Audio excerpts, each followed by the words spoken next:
973 or call 0205 973 973. The City TV National Swimming Championships is brought to you by City TV with support from 97.3 City FM and the Ghana Swimming Association.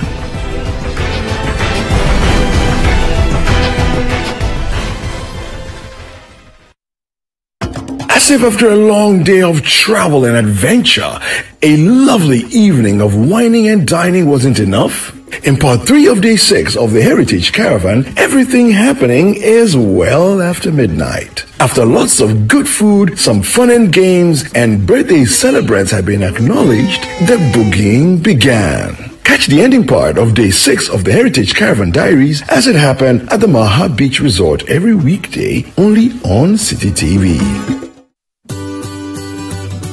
City TV is live on DSTV. Find us on channel 363. On GoTV, we're on channel 117. And on HD Plus, get us on channel 108. On a digital TV, run a new search. But take note that without an antenna, you cannot access City TV. City TV can be accessed on any free-to-air digital box like the GoTV and HD Plus boxes. City TV, it's your world.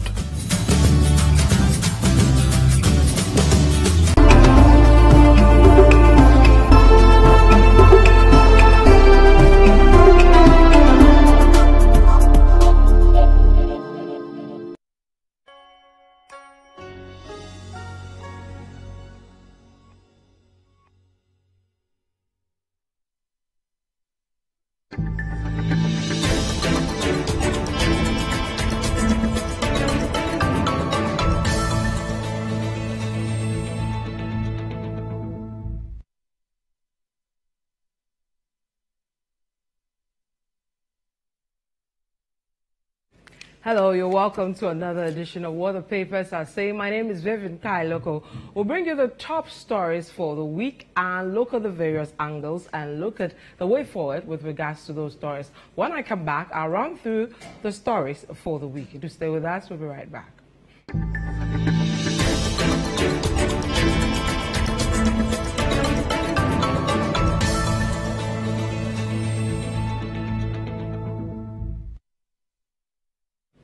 And you're welcome back to What the Papers Are Saying. My name is Vivian Kailoko. So, one of the biggest stories for this week is, of course, the Assin-North by-election and how it panned out.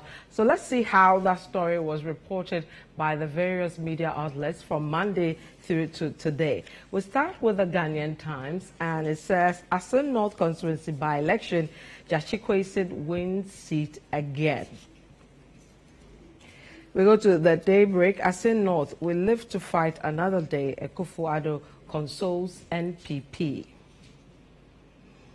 Let's move to the Uncle, and it says, keep your heads up. Akufo-Addo cheers up NPP.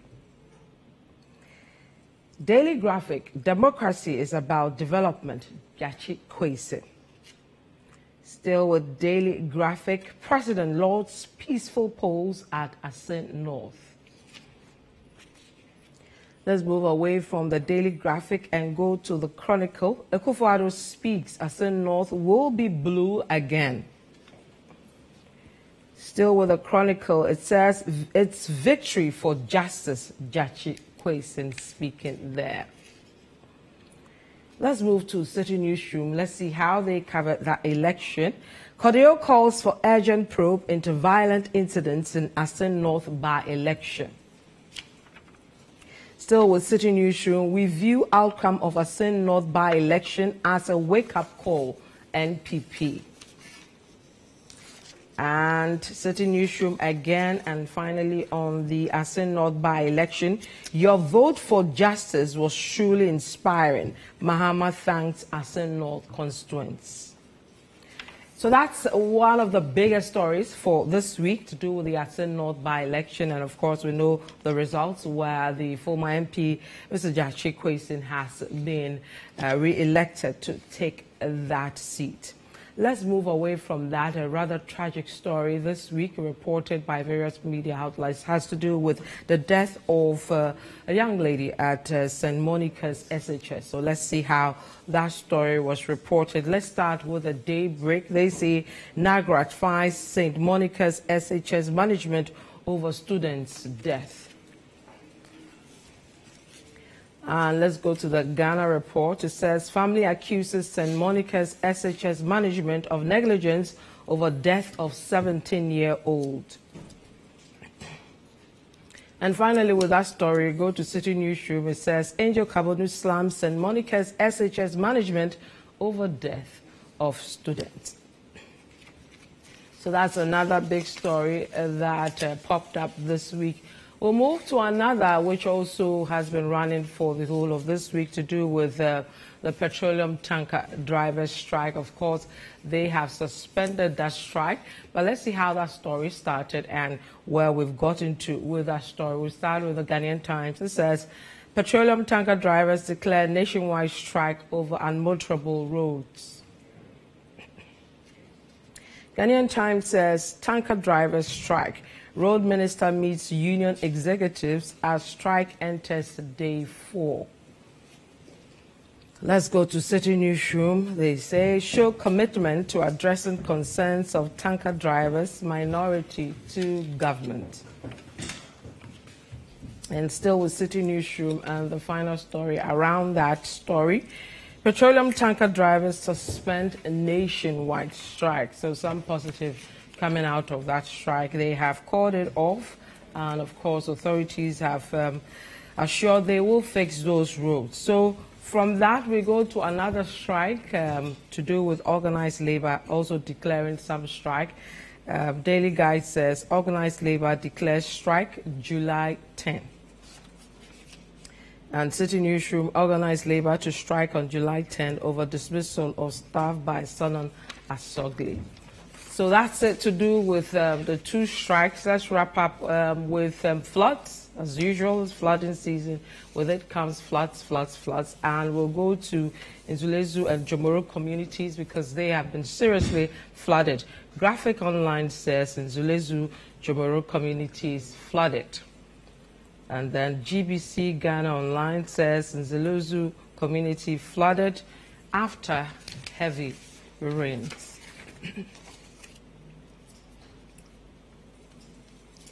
So those are the big stories for the week. Let me introduce to you my guests for today who will help me understand these stories, the angles around them, and what they mean. I have with me today Samuel Altamensa here with us at City FM and City TV. Welcome. Thank you. And then I also have Selam Adonu also here with us at City FM and City TV. Selam, welcome. Thank you. Okay, gentlemen. If you permit me, I think we'll start with the Assin-North by-election, the big story for the week. All journalists and, of course, politicians and everybody was interested in that story because it's quite an interesting one. So let me start with you, Samantha, on your initial reaction to the results coming from Assin-North, where we have the Honorable Jachi Kwesi having the seat at the end of the day. I think it's one of those fevers that are associated with by-elections. And if you have a by-election in Ashanti region, you know, we know the likely outcome. If you have a by-election in the Volta region, we know the likely outcome. But when you have a 50-50 type of by-elections, it comes with all the associated tension, and I don't think the outcome was surprising. You were expecting a green day and not a blue day? I wouldn't say I was expecting, but it wouldn't come as a surprise, given what we knew on the ground. That's how I say. What did you know? What were you picking up initially on the grounds that gave you the, you know, the semblance that this was going to go this way at the end of the day? I mean, look, it's the kind of elections that was of major interest to the two major political parties in order for them to tilt the balance of votes in Parliament and also to make a big statement.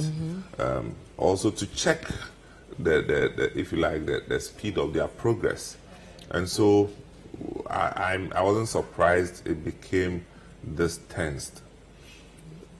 Now, if you are going into an election in 2023, you need to open yourself up to a scientific approach to scenario planning, where you build different scenarios and also project possible outcomes.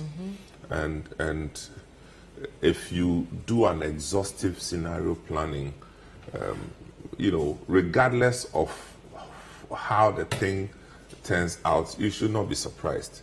And so I'm not thinking that the MPP people were surprised by the outcome. I don't think so. They were surprised. I mean, they would wish that they would win, or they put in the work.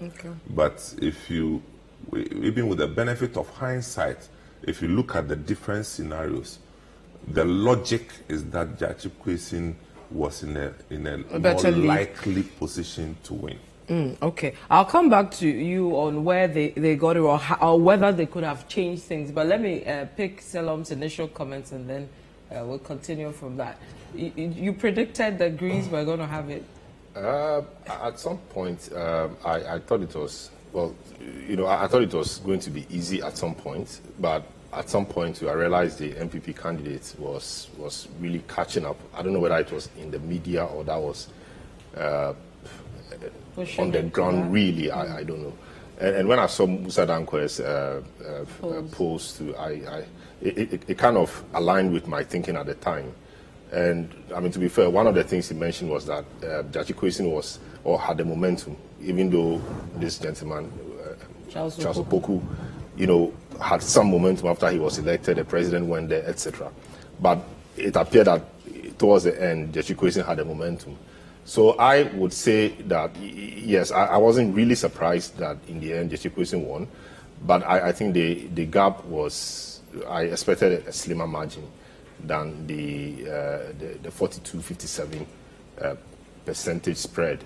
So yes, I think that's what it is. And I think, like Samen said, I'm not sure the MPP should be surprised. Of course, they'll be disappointed, but I'm not sure they'll be surprised. They would have wished to have it. But in any case, it's an NDC seat, and it's only, they don't lose anything, really. It just goes back to the status quo. But I think typically they wish to use this to, if they had won, it would have erased a lot of the talk that the system was tough, the economy was tough, people were struggling, etc. That would have helped them change the narrative a bit, that you say the system is tough, but our policies are going down. There was a propaganda value to that. If NDC had lost, I think it would have been more devastating to them than it is to the MPP, if it's devastating to the MPP at all. Because the NDC, for them, that was their seat. And it would have been taking their seat away from them, and that would have been more painful. Coupled with all the things they talk about, injustice, etc., in respect of the court cases that Judge Kwesi But what did it faces. for the NDC? Was it the sympathy votes, or really people gauging the economy, what they are going through, or what do you think did it for? I think a number of things. I think the choice of the candidate was important. Judge Kwesi, I mean, like it or not, given all the number of times he's been in the news, etc., gave him some, do I call it popularity? It made him known to a lot more people. People wanted to find out why. And also the way, should I say, the state was pushing him was not also the best. I mean, Ghanaians, we like ourselves. We don't want people to be treated a certain way, even though we may fight. But if you see your enemy going through something, you kind of feel for him. So what did he do? Did he steal? Did he kill a human being? Why would you want to treat him that way? And the final days where, the court decided to make his trial daily also didn't help matters, because, and so quickly the NDC came up with this and said even Namwan, who took a lot of people's monies, 3 years on, the case has been adjourned, nothing is happening. This guy has stolen people's money, quote unquote. This man hasn't done anything. why are you chasing him this way? What was the reason? So I think the way things played out didn't really help the MPP. Played out, or played into the hands of the NDC more or less, the judicial matters, etc. And the nature of the matter in court also had some propaganda value. One of the MPP guys, on the big issue was complaining that the way the NDC guys were messaging in the constituency was not fair. So, for example, they say the guy is not a Ghanaian. This guy we know his house, we know his people. They say he's not a Ghanaian. How possible? And things like that, and other things that I cannot say that were said. Plus the fact that the guy was being hounded out. So he's a guy for justice. He's a guy for development, and he himself, I understand, said at some point that the development projects you were seeing as a result of the by-election was because of him. If it hadn't been him, all these projects wouldn't have come. So I think all those things put together, had a role it played, in getting him into it, amongst other things. But I think that his choice was a savvy one, because he was already known, and the sympathy and everything worked together to make him clinch victory. Okay. So, could the MPP have done anything to change their fortunes? In terms of the candidates, in terms of the campaign message, the situation? I've heard, and I saw Musa Dankwa's commentary on the reasons why NDC won. I totally disagreed with him, because you see, apart from Kennedy or Hene Japan, who he used to be the MP for Assin-North before. Apart from Kennedy, who used to get in excess of 20,000 votes, from 2000, 2004, 2008, 24,000, around that figure. Everyone who has won the Assin-North post-2008 would acquire between 17,000 and 15,000 to win. So that's established. And it was a swinging pendulum between MPP and NDC. And MPP 2012, 2012 was the umbrella NDC, and then 2016 Odrowa, then 2020 Jachikwesin, like that. And they all were getting between 15,000 and 17,000. Now Jachikwesin comes back with a 17,000. And then suddenly they say it's because of largesse of what? Let's say per the facts on the ground, the figures are not any different from the usual trends we've seen. That's what I'm saying. Now, you see that there are two things. There's an Assin-Breku factor, and there's an Assin-Kushia factor in this business. Now, the two key candidates all hail from Assin-Breku. Now, Assin-Breku historically had been in favor of MPP, until Jachikwesin came into the picture. Now, Jachikwesin, from what we know with his family background, they are very well grounded in the Breku system. Now, MPP chooses a candidate from Breku. Maybe just to split it. And it's logical. But I suspect that MPP did that with the thinking that the other major towns, which used to be for MPP, were still in the bank. Given that the lady, Drowa, who had been the MP before and a candidate before, also hailed from Kushia. I'm not so sure the Kushia thing played to the advantage for many reasons that we will get to know before the elections proper. Isn't one of the reasons that we are told that, that the lady wanted to go again but wasn't allowed to? So maybe... Wasn't allowed by who? By some powers that be. As in physically prevented? Political party mechanics is not consultancy, where you bring your CV and then it's a fight for interests. And it happens in all parties. We believe that on this occasion, this person should go instead of yourself. And, you know, in certain cases, people are actually paid off in lieu of, you know, they are presenting themselves. So it's part of the game in politics. But what I'm saying is that unless the person is physically prevented against her will, okay, I can't even say that if maybe they had allowed her, she could have won. I don't have the facts to say that. But I am saying that MPP may have taken this step with the thinking that as for Kushia, is there for us. It's a done deal. And Kushia did not come the way they expected. It did come through for them. No, the way they expected. Yeah. And I'm saying that the reasons underlying this Kushia thing will pop up again as we approach the 2024 elections. For everybody to understand why it happened the way it did. The numbers in terms of what, you know, people were saying initially that it was very close. It would be very close, but the numbers were quite, you know, outstanding, weren't they? Yes. So, so 42, 57. Yeah. That's You mean quite, the gap? The gap, yeah. The numbers, yeah. Yes, the last, the final figures as announced. Yeah. So I think in terms of percentages, 42 to 57 with some decimal, you know, points. That's quite a respectable margin of victory, really. Really respectable margin of victory. I was expecting something around 52, 53 for the winner, you know, but 57, that's huge, really huge. And so, yes, I mean, somebody said Kennedy Japan was not really seen on the ground. And that, some has alluded to that he was the only guy who could get in excess of 20,000. So given his popularity in the whole of Central region, and that being a place he had been before, and even in the Assin enclave, I don't know why he didn't impose himself on the campaign. I didn't see a lot of him. But things have changed. You know, but the thinking is that if he had been seen more on the ground, you know, maybe it could have done. Could he have changed anything? I don't think so. You see, the mix of information dissemination in the year 2000, 2004, 2008 is totally different from what we have today.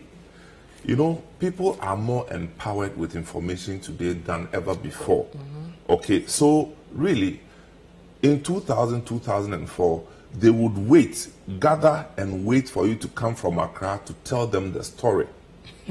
In 2023, they will laugh at you when you are telling the story, and they are trying. They mark what you are saying. They know already. So the mechanics have changed totally. And I said this in the last election that politicians should understand the information dissemination mix of now than before, because what you are telling them, they know already. Yeah. And over time, you will see the shift in what people used to refer to as strongholds. But you know, it may not be, yes, that I understand that. But Kennedy is known in the area, so he has goodwill. I mean, so it's a goodwill factor I'm talking about. So, for example, if maybe he alone couldn't have done it, but I think I expected a lot more from him than I just saw. You know, I expected him to be on the ground, especially that being his enclave. But what message could he have? What? No, you see, if they have experienced Kennedy Japan since 2000, and they like him, a lot of them like him. Wait, you see, they should have something to show for his leadership over the 2 decades that he's been there. And you can't tell me that all of them will have something to show for it. Anyway. In fact, so the downside is that he's been there a bit too long to keep showing his face. You understand? So the kind of energy that he used to inspire 15 years ago is not the same. Noted. I also think that of course, maybe the candidate they got maybe is the better of the two who contested. But the fact of him not having vote in the constituency, even though legally had no problem, I think politically, you know, the propaganda went against him. So, for example, if you really cared about us like you claim, why didn't you have a vote? It may not matter, you know, at the intellectual level, etc. But on the ground, so I saw one of the videos after the Achikoisin had gone to vote. One of the people said, okay, this man should come and vote LSC. You know, that information goes around. Yeah. And for people who may not work the hard figures, etc., the fact that the man doesn't vote there, he never even thought that he was going to represent them one day in any way. Now, all of a sudden, something is falling on his laps, and then he's now coming to contest. Meaning, he didn't think about us before, but this guy has been there. You know, it's a bit of a lot of things, propaganda put together. It gives opportunity for propaganda against him. That said, but have we also considered that this guy is a latecomer? That kind of popped up, and within a period of 2 months, he's able to garner 12,000 votes. He's not such a write-off. No, it's not. Okay, guys, I have to take a quick break. We'll come back and look at this story further. As what the papers are saying, my name is Evan Kailoko. I'm here with Samuel Tamensa, as well as Selom Adono. We're looking at the matters arising from the Assin-North by-election. We'll be right back with more. Just stay with us.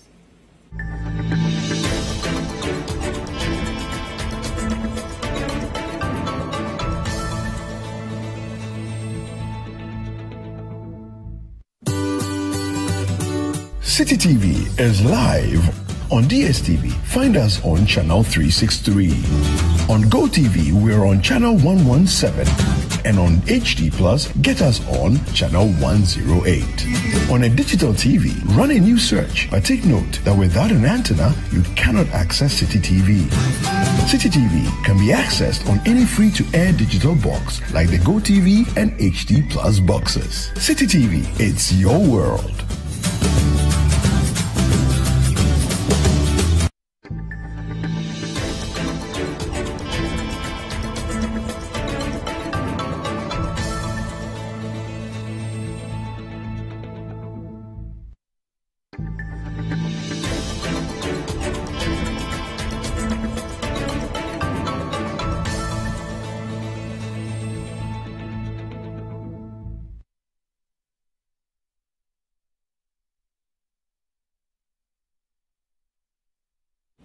You're still watching what the papers are saying. My name is Vivian Kai. Look, I'm here with Selom Adono as well as Samuel Tamensa. We're looking at the Assin-North by-election and matters arising from that election. Of course, the Honorable Achikoisin was voted back to go back to Parliament and continue with his work.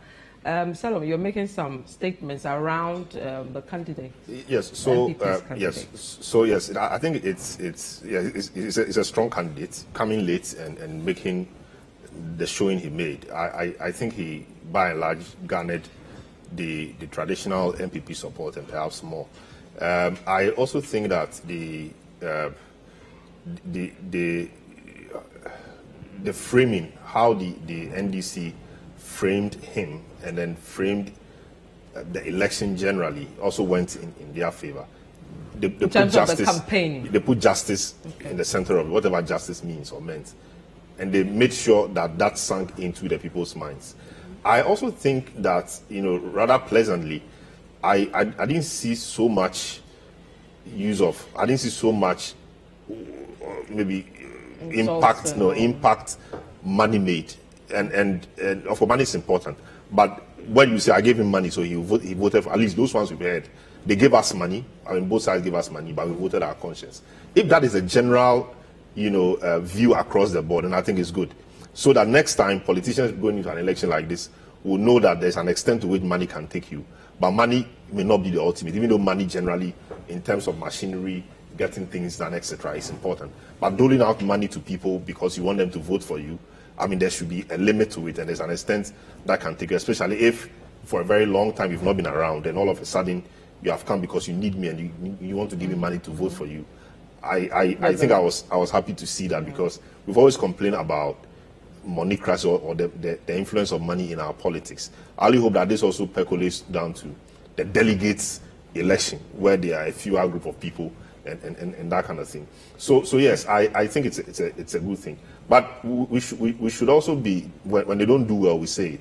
I think the police did a fantastic job. Well, we'll come to security. Let me pick some message thought on the vote buying allegations and how it played out in this election.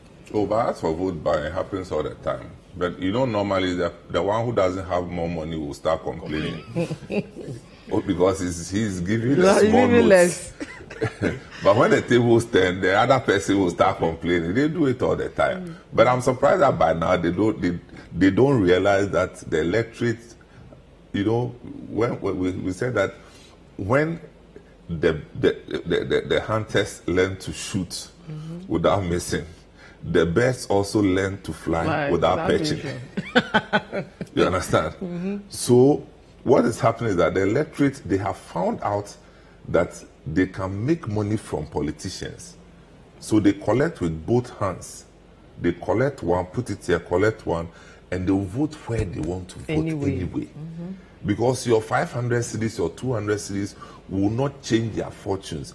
Some people say, hey, you don't know what 100 cedis can do to, it won't do anything to them. But now you should know that you have wasted your money. If we are going into elections and you take money, go and share. It may give you a certain level of satisfaction that you are working hard. But truth is, you are fooling yourself. Nobody in Ghana will vote only because you gave him 200 cedis. Trust me, nobody. So if you are packing 200 notes that you are going to give, you are wasting it. If they want to vote against you, the decision to vote against you is not a decision they vote on the day of vote. They've made up their mind about that. You understand? I mean, the person who watched you on television and looked at the dress you are wearing and decided, I'll make sure. They heard you speaking on some radio station and say, oh, this guy of Kasakra, do they into? You know, it's something that is over time. The decision process happens over time. They only go and execute it at the polling station. So if you go and give them money, you all try, give them money. We are coming to 2024. Use money. Money, they will chop your money. And this time, they chop from both sides. So, yeah. You see some people, they wear MPP t-shirts. They wear both. So when they change. So when they are going to see somebody, then they will remove the top one. And take it from there. Etawechi. Each man wash it. You know, so that's what they do, because that's how they also want to survive. Electoral violence, security. Everybody's commending the police for doing a good job. We just had some few, you know, incidents, not anything crazy. They arrested the person. I think that those few incidents are allowed. You can't have a perfect election. That's why even when the EU and the CODU and all those guys, election observers are observing and they are writing a report, they say generally it was a peaceful election. There is some room for one or two of those things. So I think the police did a great job. The engagement of the parties prior to the election.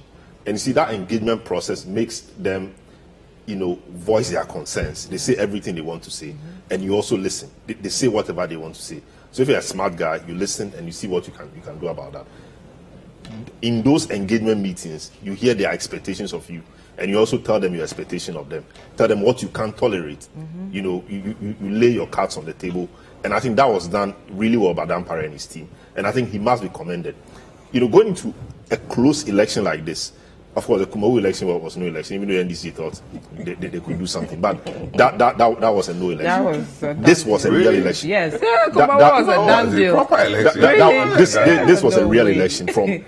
This was a proper swing seat. You know? Even in the 2020 election, how they voted skirt and blouse. I mean, this is a proper swing seat. Yeah. So going into an election like this, what kept coming to the minds of the people was, are you also West Woburn? Are we going to see a similar thing repeat itself? But I think Dan Parra and his team did a professional job. They made arrests where they had to make arrests. They responded to leads given to them by both sides of the political divide, and they made the arrests. And I'm only hoping that those arrests they made, they will see prosecution. We will see the conclusion of those matters. And once we do so in 1, 2, 3 instances or elections, I mean, we would have sent a strong message.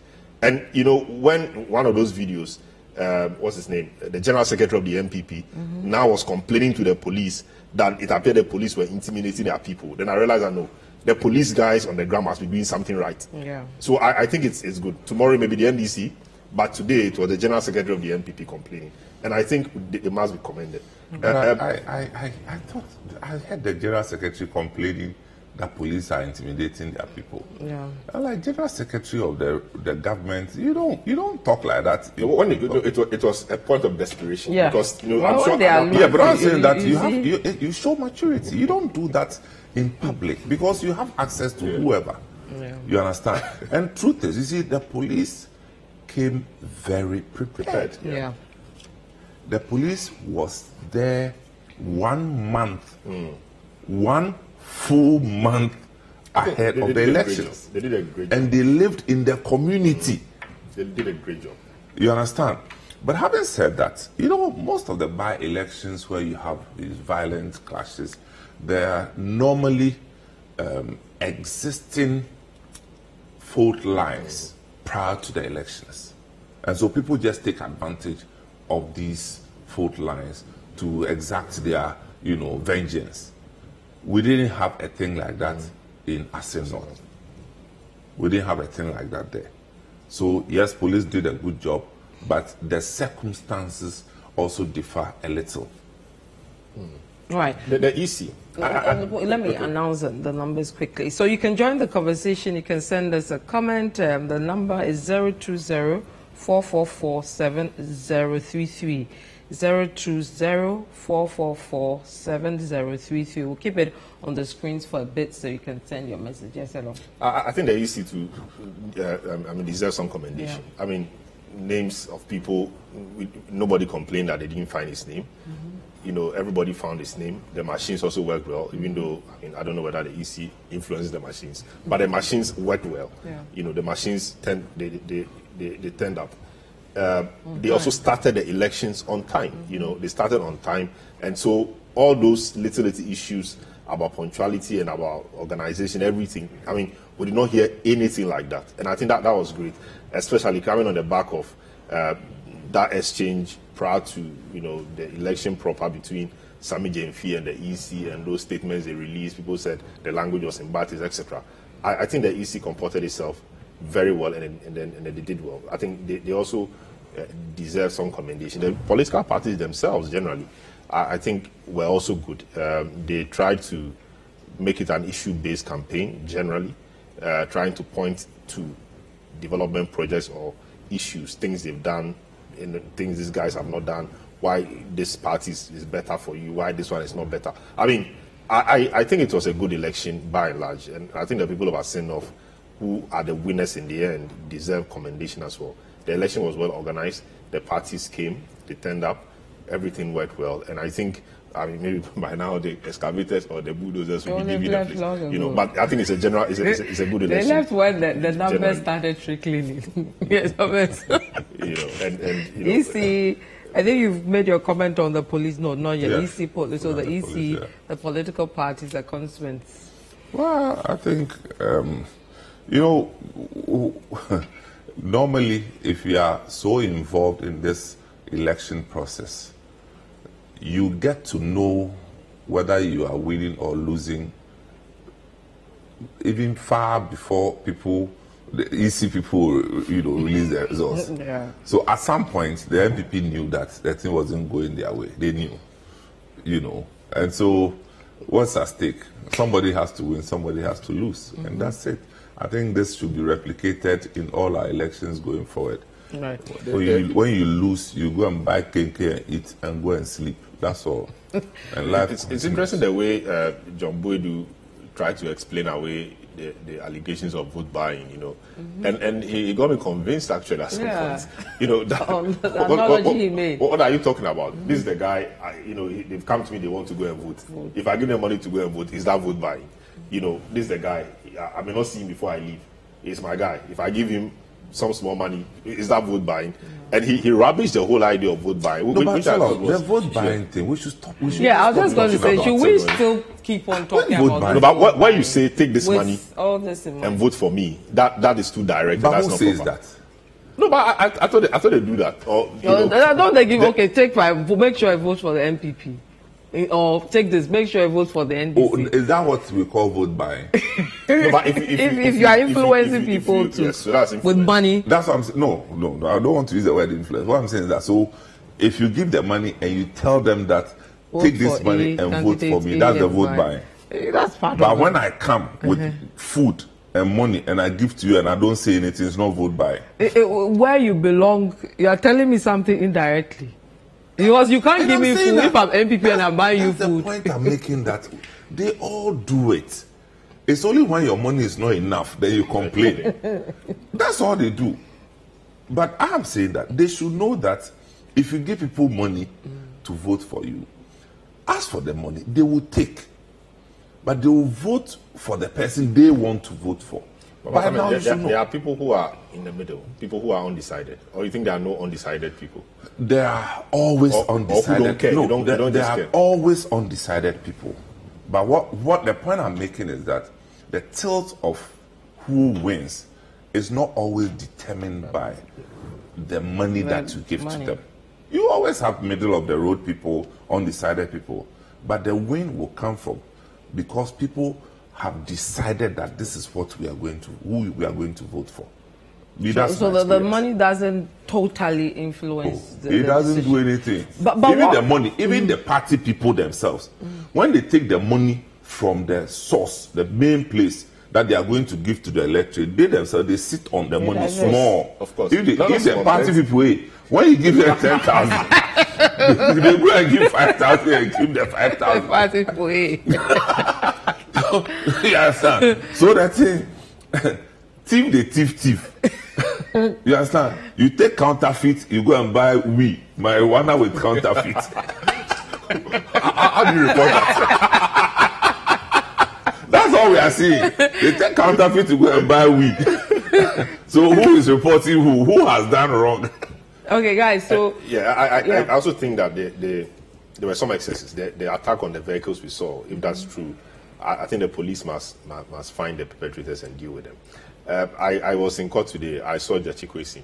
Election is ended. He's back to his court matters, and I mean, so what they're trying to do now is to move for a stay of proceedings. What that means is, his daily court appearance thing. They have appealed to the Court of Appeal to have it, relooked at, so that he may not have to come to court every day. They may space it for him. Now, what I think is that now this is where the tricks, as in the experience in delaying cases, will come in. So they will go to Court of Appeal. If Court of Appeal refuses, or let me start this way. Now they are going for stay of proceedings. If this court says no, I don't need to stay proceedings to wait or to await the outcome of the Court of Appeal decision, they will take it and go to Court of Appeal to appeal that decision. Go to Supreme Court, and then Supreme Court to make a determination. They may go for review. Whatever, then they will come back. So then the Court of Appeal matter is there. Because I will decide to go to Supreme Court. So at every stage of the trial, it could be a simple matter. It could be a matter that may arise in cross-examination. Once the court rules that no, I think it should be this way, appeal. It will be done many times, and I think the whole idea will be to push it towards election 2024. And so that is what we will see. Okay, but you see, not to cut you. You see, this is the definition of Ghanaian politics. Isaac Kamu, Rebecca Adote. Isaac Kamu, Rebecca Adote. Typical. At which point did the court overturn the decision? I think it was 1 week to he never enjoyed his selection. So it happens. It's part of the game. But what will be there for the records? Because Sakande's issue like this, we've seen it. It's in our books that it happened. So for me, so long as it is processed through the courts, we are safe. That no one person is sitting somewhere and pushing somebody into jail or, no. The court must deal with it. And the NDC should go to court as many times as they feel energized to do. And that's the definition of democracy. That's how it's supposed to be. What happens, Selam, if he's found guilty? If he's found guilty, he goes to jail. If he's found guilty, he goes to jail. Perjury and deceit of public officer. But again, this is a criminal matter, so it's not as simple as a civil matter, which we saw the courts determine. In this case, you have to prove beyond reasonable doubt. That is the standard of proof in criminal matters. And also, what it also means is that in proving beyond reasonable doubt, you also have to establish what we call the mens rea, which is the guilty mind. So in doing all of that, did he have the intention to deceive a public officer? You will have to prove that. In doing all of that, did he determine, or was it his intention to perjure himself? You have to determine all of that, and all of that will come through evidence. And so if the role of the defense is quite simple, their role is just to raise doubt. Once there is doubt, or they raise what we call reasonable doubt, then it means that the decision may not go for the prosecution. What we say is it's better to release 100 armed robbers or criminals into the system than to jail one innocent person. So it is important, because in criminal matters, life may be at stake, liberty may be at stake.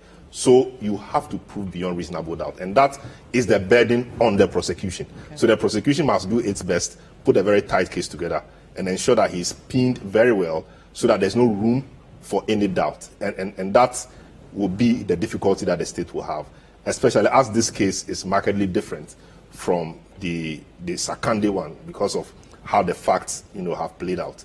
They will have a real job in proving beyond reasonable doubt. But I think they are the prosecution, they know what they have, and they know how to go about it. Okay. I read some of your messages coming in. Congratulations to the NDC, with special mention to Sami Jemfi for owning the candidates and the campaign. Please tell the NDC the honeymoon period is over. The other side has gone to the drawing board. They say they won't stop at anything. This one says, I really commend the good people of Assin-North for sticking to their conscience amid the heavy monetization of the whole process. And another says, Ghanaian politics is gradually losing its credibility. The ability of one to lead is now determined by the size of a wallet and not about policies and ideas. We'll take a quick break. When we come back, we'll look at the rather unfortunate and sad story at St. Monica Senior High School. Do stay with us. We'll be right back.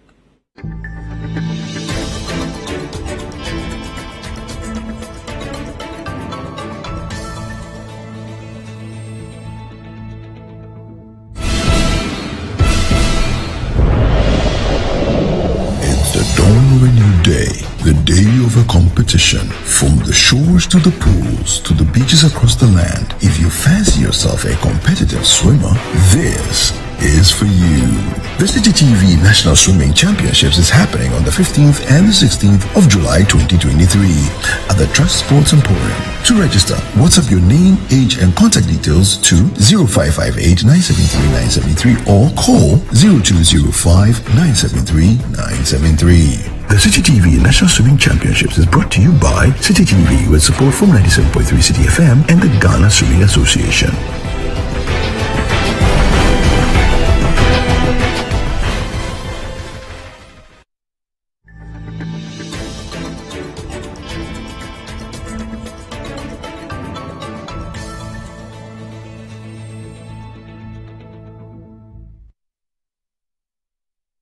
Welcome back to What the Papers Are Saying. My name is David Kailoko. I'm here with Samuel Tamensa as well as Selim Adono. We'll move to our next story to do with the lady who died at St. Monica's Senior High School. We're told that there's been some negligence. That's what we are picking up. Angel Kabano has come out to slam the management of the school for not allowing the lady to go to seek medical attention when she asked to. So there's been an interesting development here. But let me start with you, Samez. You are, is it the chairman of old students, or what's the position just for Swiss School? No, just a big man.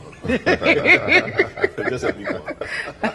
So you deal with not specifically this situation, but you have an idea of the rules on how things play. No, I actually do not. I'm only well, tell us your position there. The Old Students Association of So you are the president. Old students can have a say in this matter. They do. But what I'm saying is that I don't know the rules like that. You understand? I don't know the rules like that. So president of Old Students Association of Swedu, that's yes. Right. That's what I went to say, yes, chairman. Very much so. Yes. So this is related to a school. You're a president of. What is your thoughts around that? Oh, it's very unfortunate. I mean, it's very, very unfortunate. I mean, I actually don't know what the rules are and the real circumstances that led to this. But having said that, I mean, I don't know what can justify a thing like this. You know, it calls for a review of the systems that we have put in place, you know, in our schools. Some of these teachers are actually frustrated already, you know, because a young lady, you know, is unwell. The next thing is to take them to the hospital or allow them to go. You have to err on that side rather than keeping them in the school, because this is what the worst that could happen is what has happened. Yeah. You know, and so I don't know the solution to a thing like this, because some of the teachers will say, oh, this case, they will tell you they are sick, but they are not sick. So what? Yeah. If they tell you they are sick, but they are not sick, what do you lose? You lose nothing. You understand? And so it's unfortunate, and I don't know what the parents of this young lady will be going through, you know. If it's not, I don't know what the post-mortem or whatever they have to do to establish the real cause. Maybe. We're told she's been buried anyway already. I don't know whether she's a Muslim, but she's been buried. It's just unfortunate, Vivian. I'm not so sure I have too many words to. It's just unfortunate, and we shouldn't see this thing happen in our schools. You know, I mean, the schools are already struggling with a lot of things, you know. But if the signs, the signals that we see in housekeeping, it should prompt us for proper decision making. You know, I am not well. How do you feel? Since when have you been feeling this way? Go and see the sick bay. They call it. Go to the sick bay. Go to the sick bay. If it's not okay. I mean, I have a ward there. I remember, I think 2 semesters ago, she had called that she wasn't feeling well, and I said, so what are you? I said, I've taken. They gave me something to take. I said, who gave you? So the mistress. Okay, let me speak to the mistress. Take her to the hospital. Case closed. And guess what? She was admitted when they took her. Wow. Why do the school house mistress, why do they struggle to take that decision to allow the... It's frustration. Frustrated about what? Angel Kawodu said if you feel it's too much, well, just resign and let somebody else who can do the job do the job. I think it's frustration, and it's frustration. People are just frustrated about everything. And the children are plenty, they don't... When you say hey, they are doing B. When you say B, they are doing C. So they get frustrated. And this time too, you know, you can't punish the children. Oh. You can't punish them like the way we were. Oh, they cancel the corporal punishment. Yeah, I go to my school and I see that some places are weedy. I let the children weedy. Say, hey, this Ghana Education Service, you can't let anybody do anything. But who should come and do it? We, when we did it, did we die? Come on, they should let the children start weeding. They should scrub. They should do the things we used to do. You're here, your knuckles. Knuckles, They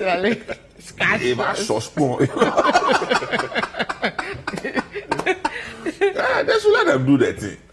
Every day they say Ghana GSA, they shouldn't allow the children. You can't punish. Of course, there are certain types of punishment, like caning people, and you know, like you are caning a cow. Those things are 20 lashes. But Charlie, you have 3,000 children in the school, and you say that you can't do punishment, and you think that they will comport themselves. They won't. No. They won't. I think it's unfortunate, really. I mean, I don't know what the situation is or was. I don't know why a teacher will refuse a sick child an extra to go home. I don't know whether the child didn't look sick. I don't know what questions were asked. And I don't even know whether there was no infirmary or sick bay in the school. Usually there's a nurse. There was an infirmary. You know, but there was no nurse. And if the child claims she is sick and you don't believe, I think that the right thing to do, if you don't want to give the exit, is to refer the child to the sick bay. They have the competence to determine whether the child is sick or not. And they will do the right thing. So, okay, let's give this child or let this person go to the hospital. I can't find any excuse for this kind of behavior. Is it that the exile process is being abused? I just don't know what. So now your role as somebody to take care of the children in the absence of their parents, I mean, you failed at that because, I mean, the person is dead. I mean, there's nothing you can do again. So now, what do you have? You have eternal regret. You regret for the rest of your life. I don't know what GS will do to you. I don't know what the parents will want to do. This is a typical case of negligence, I think. You owe the child a duty of care. You know, did you breach that duty of care? Yes. And did that breach, you know, cause harm? Yes, the ultimate. The harm is led to death. You know, how do you explain it? So I think it's really unfortunate. I think Angel Carbonate is right in his, I don't want to call it frustration, in his, I don't want to call it outburst too, in how he spoke. Vituperation. That's me words, So I don't know how to say it. It's very unfortunate. Taking care of a child right from birth to SS, only to be told that the child was sick, he was not allowed home, he was allowed home maybe very late, and now the child is dead. There's no explanation for that, and I think it's very disappointing and very unfortunate, to say the least. Okay, we have a few minutes. You can quickly do the petroleum tanker drive strike. They've called it off, of course, but of course over bad roads. You know, these bad roads back and forth. I think now the only message the government understands is the strike, and it seems to have worked for the tanker drivers as well. That means you have 40 seconds. 40 seconds. Well, I think you made the point already. It's beginning to look like if you don't shout, nobody notices you. And then you have to shout, either you are noticed or you are given the opportunity to renegotiate your terms. And once people see it this way, it becomes an attractive option for a lot of sectors.